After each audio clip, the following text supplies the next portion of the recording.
the end of this decade, a new technology will emerge and the future will be shown to us. I've already been warned many times to stay in my lane. Don't go into this stay teaching people with my little cash flow game. You know, I'm talking about stay small or we'll stomp on you. 2020 has been a year of chaos, uncertainty, and grief. A global pandemic, record unemployment, and nationwide protests have left people reeling. Through it all, though, there's been TikTok, providing moments of levity and new dance crazes interspersed with more serious commentary on the issues that we face. TikTok, it's like the party you want to be at the moment. You'll see hair tutorials, cooking tutorials. People can create challenges, they can create duets, they can interact, they can engage. TikTok is the most downloaded app of 2020. Since its global release less than 2 years ago, TikTok and its Chinese counterpart, Douyin, have amassed 800 million monthly active users, more than Reddit, Snapchat, or Twitter. Its parent company, ByteDance, is the most valuable startup in the world. Its reach might surprise you, unless you're a member of Gen Z or the parent of one. But as millions scramble for connection amidst quarantines, more and more users of all ages are hopping aboard. We're all just kind of going through the same thing together, and we happen to be documenting it all through TikTok. It's not all rosy, though.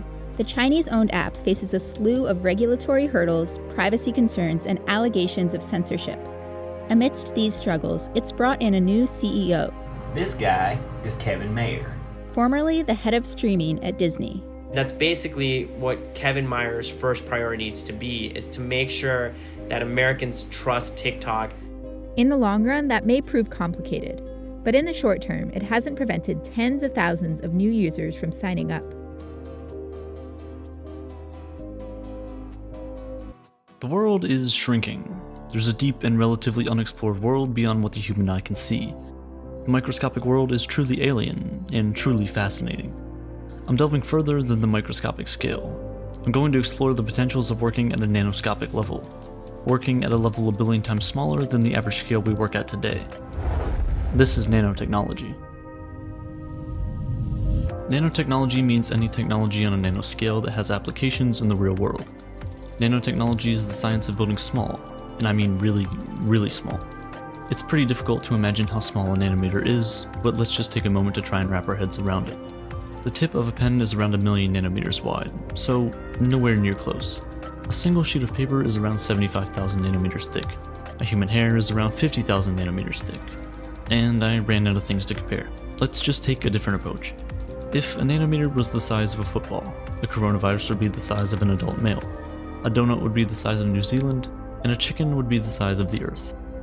In fact, on a comparative scale, if each person on Earth was the size of a nanometer, every single person on the planet would fit into a single car. A Hot Wheels car.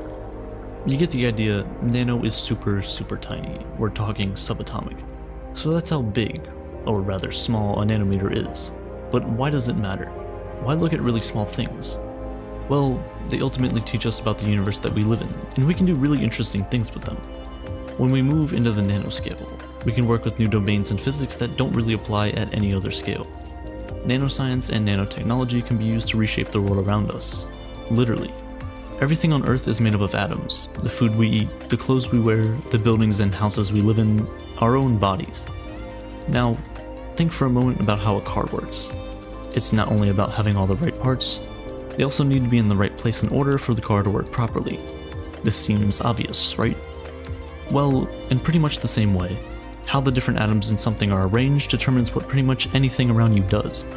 With nanotechnology, it's possible to manipulate and take advantage of this, much like arranging Lego blocks to create a model building or airplane or spaceship. But there's a catch, and here's where things start to really get interesting. The properties of things also change when they're made smaller. Phenomena based on quantum effects, the strange and sometimes counterintuitive behavior of atoms and subatomic particles, occur naturally when matter is manipulated and organized at the nanoscale. These so-called quantum effects dictate the behavior and properties of particles. So, we know that the properties of materials are size-dependent when working at the nanoscale. This means that scientists have the power to adjust and fine-tune material properties, and they've actually been able to do this for some time now. It's possible to change properties such as melting point, fluorescence, electrical conductivity, magnetic permeability, and chemical reactivity, to just name a few. But where can we actually see the results of this kind of work? Well, everywhere. There are numerous commercial products already on the market that you and I use daily that wouldn't exist in the same way without having been manipulated and modified using nanotechnology. Some examples include clear nanoscale films on glasses and other surfaces to make them water resistant, scratch resistant, or anti-reflective. Cars, trucks, airplanes, boats, and spacecraft can be made out of increasingly lightweight materials. We're shrinking the size of computer chips, in turn helping to enlarge memory capacity. We're making our smartphones even smarter, with features like nano generators to charge our phones while we walk. We're enabling the delivery and release of drugs to an exact location within the body with precise timing, making treatments more effective than ever before. There's quite the list, and that's only a few of the potential applications. Let's delve into a few of these in more detail. Nanotechnology has been pivotal in advancing computing and electronics, leading to faster, smaller, smarter, and more portable systems and products. It is now considered completely normal for a computer to be carried with one hand, while just 40 years ago, a computer, infinitely slower, was the size of a room. This has been made possible through the miniaturization of the world of microprocessors. For example, transistors, the switches that enable all modern computing, have reduced drastically in the briefest amount of time, from roughly 250 nanometers in size in the year 2000 to just a single nanometer in 2016. This revolution in transistor size may soon enable the memory for an entire computer to be stored on a single tiny chip. Increasingly faster systems have also been made possible using nanoscale magnetic tunnel junctions that can quickly and effectively save data during a system shutdown. It's expected that using magnetic RAM, or random access memory, with these nanoscale junctions, computers will soon be able to boot almost instantly. Flexible, bendable, foldable, and stretchable electronics have been developed using semiconductor nanomembranes. They're monocrystalline structures with thicknesses of less than a few hundred nanometers. In normal terms, they're really small and super bendy. They're particularly useful for applications in smartphones and wearable technology, like smartwatches. Spawned an entire race of machines. We don't know who struck first, us or them, but we know that it was us that scorched the sky. The robots going down the streets, they're like, what are you talking about? Man, we want to make sure we don't have killer robots going down the street. Once they're going down the street, it is too late. Google acquired DeepMind several years ago. DeepMind operates as a semi-independent subsidiary of Google. The thing that makes DeepMind unique is that DeepMind is absolutely focused on creating digital superintelligence, an AI that is vastly smarter than any human on Earth and ultimately smarter than all humans on Earth combined. This is from the DeepMind reinforcement learning system.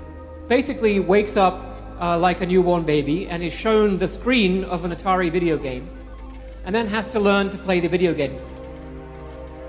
It knows nothing about objects, about motion, about time.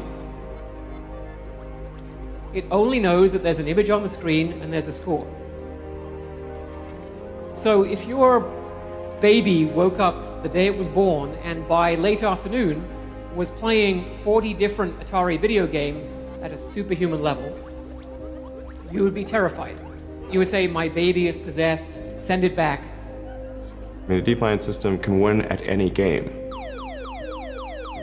It can already beat all the original Atari games. It is superhuman. It plays the games at super speed in less than a minute.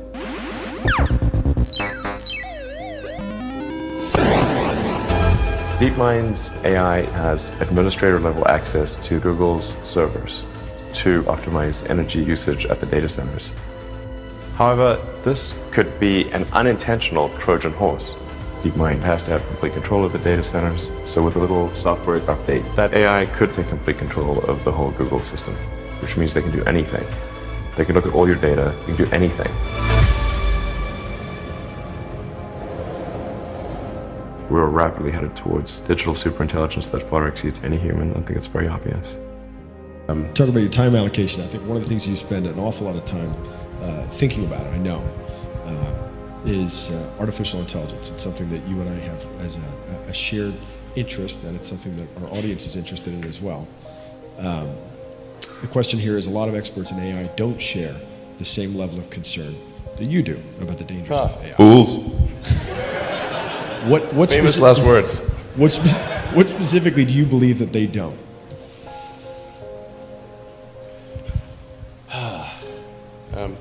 Well, the biggest issue I see with so-called AI experts is that they think they know more than they do. And they think they're smarter than they actually are. In general, we are all much smarter than we think we are, but much less smart, dumber than we think we are, by a lot. So this tends to plague smart people. They just can't. They define themselves by their intelligence, and they don't like the idea that a machine could be way smarter than them, so they discount the idea, which is fundamentally flawed. That's the wishful thinking situation. I'm really quite close to, or I'm very close to the cutting edge in AI, and it scares the hell out of me. It's capable of vastly more than almost anyone knows, and the rate of improvement is exponential. You can see this in things like AlphaGo, which went from, in the span of maybe 6 to 9 months, it went from being unable to beat even a reasonably good Go player to then beating the European world champion, who was ranked 600, then beating Lisa Doll 4-5, who had been world champion for many years, then beating the current world champion, then beating everyone while playing simultaneously. Then there was AlphaZero, which crushed AlphaGo 100-0. And AlphaZero just learned by playing itself, and it can play basically any game that you put the rules in for. Whatever rules you give it, you literally read the rules, play the game, and be superhuman for any game. Nobody expected that rate of improvement. If you ask those same experts who think AI is not progressing at the rate that I'm saying, I think you will find that their predictions for things like Go and other AI advancements have their batting average is quite weak. It's not good. We'll see this also with self-driving. I think probably by end of next year, self-driving will encompass essentially all modes of driving and be at least 100 to 200% safer than a person by the end of next year. We're talking maybe 18 months from now. NHTSA did a study on Tesla's autopilot version 1, which is relatively primitive, and found that it was a 45% reduction in highway accidents. And that's despite autopilot 1 being just version 1. Version 2, I think, will be at least 2 or 3 times better. That's the current version that's running right now. So the rate of improvement is really dramatic. We have to figure out some way to ensure that the advent of digital superintelligence is one which is symbiotic with humanity. I think that's the single biggest existential crisis that we face, and the most pressing one. And how do we do that? I mean, if we take it that it's inevitable at this point, that some version of AI is coming down the line, how do we steer through that? Well, I'm not normally an advocate of regulation and oversight. I mean, I think one should generally err on the side of minimizing those things.